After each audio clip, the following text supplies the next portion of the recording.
Hello, everyone. I'm Myron Smith, freedom of speech advocate and whistleblower against fraudulent charities.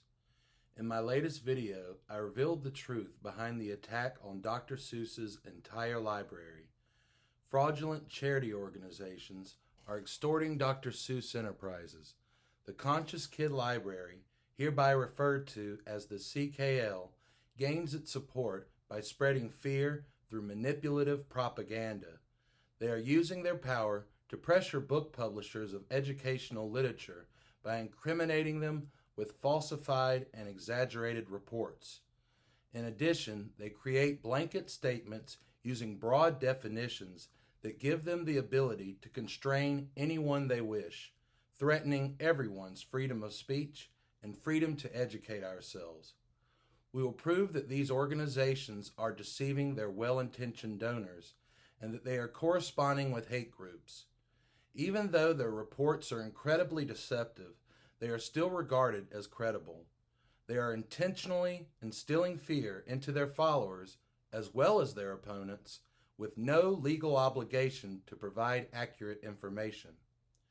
As we spread this information to news outlets, we do want to be responsible.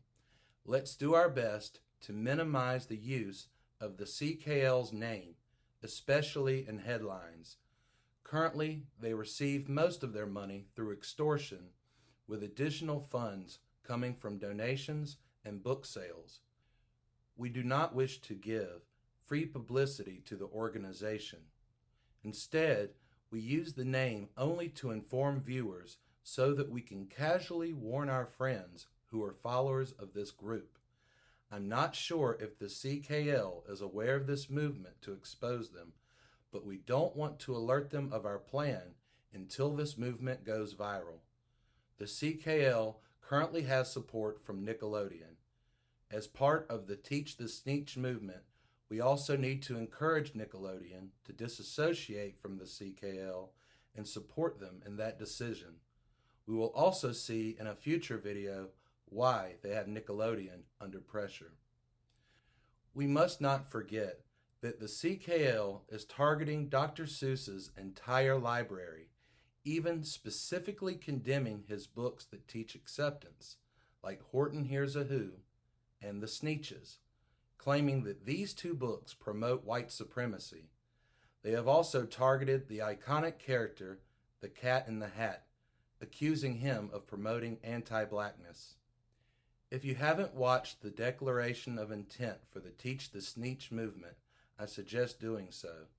I promise to discuss 10 myths regarding the current Dr. Seuss scandal. Myth number 2, these books are not banned.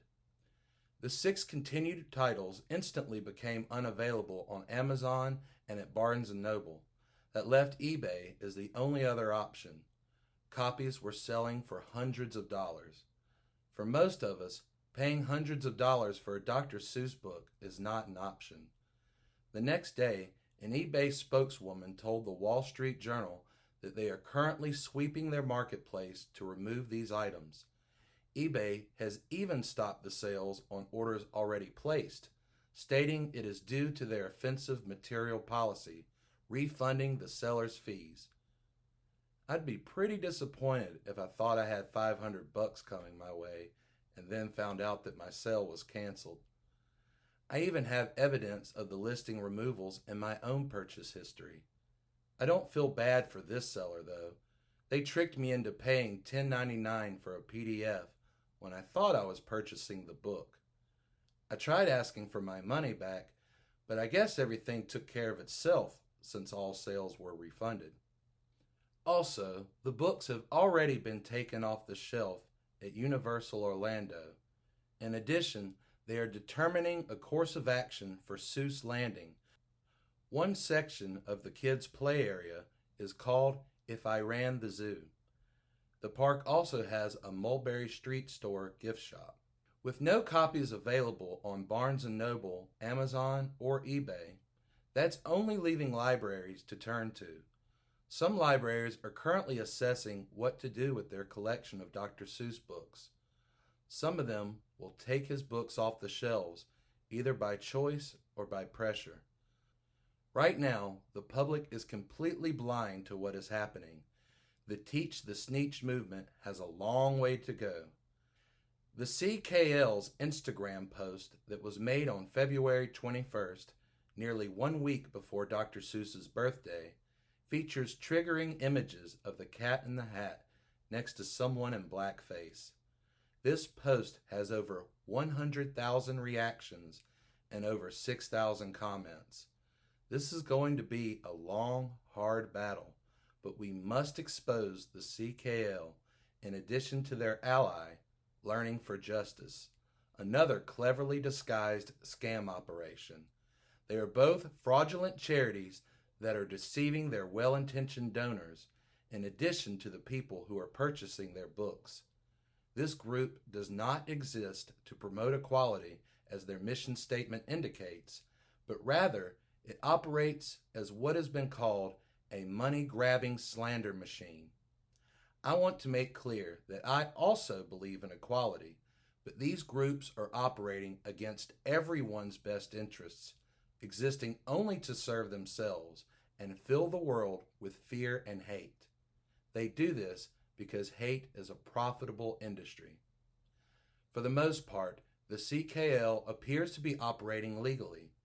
There's nothing illegal about presenting inaccurate reports to public, launching boycotts, or donating to registered hate groups which they claim to oppose. The only thing not stopping them is the reality that most people are unaware of their tactics.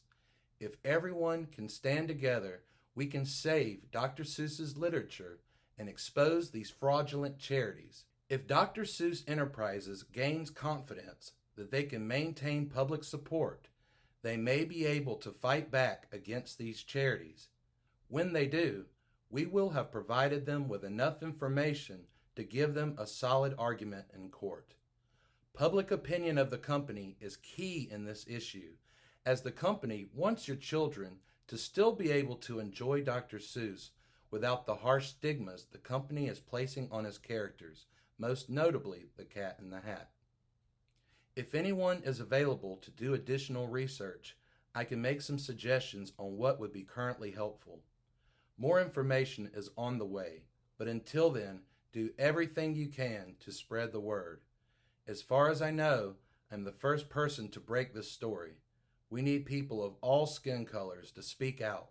We must all speak to each other as a nation before this becomes sensationalized by the radical media. In the next video, we will take a look at the Dr. Seuss books that are likely to go next. One of them is probably one of your favorites. If anyone has any questions, please post them in the comments section. I am more than happy to address everyone's concerns. I would like to warn everyone that we must be aware of the internet trolls, which have already begun attacking my posts. Their goal is to trigger you. If you respond in hate, the hate groups win. This movement is about love, not about defending potentially offensive images. In a comment that she later deleted, Barbara Trollman even accused me of faking my emotions. If I was that great of an actor, I probably would have made a name for myself by now. All of this is clearly an attempt to provoke anger. Though things now may seem hopeless, I have faith that the American people's appreciation of Dr. Seuss may be able to unite us. He is the most beloved artist that has come under attack, and the removal of his books would be a victory to hate groups everywhere. The war against Seuss is far from over. It's going to take a WHO army to take them down. In addition to the hashtag #TeachTheSneetch, you can also be a part of this movement by tagging Save the Sneetches or Green Eggs and Scam. In our next video, we will take a look at the next books Dr. Seuss Enterprises will be forced to cancel. The initial declaration of intent is now available on WordPress, free to use for any and all publishers. After proofreading, I will post this announcement on WordPress also. If you use this material, all I ask is that neither of the previously discussed charity fraud organizations are described in the headline. I am also available for questioning, so please don't be shy. We have a long, hard road ahead of us. Thank you for joining the Teach the Sneetch movement. See you soon.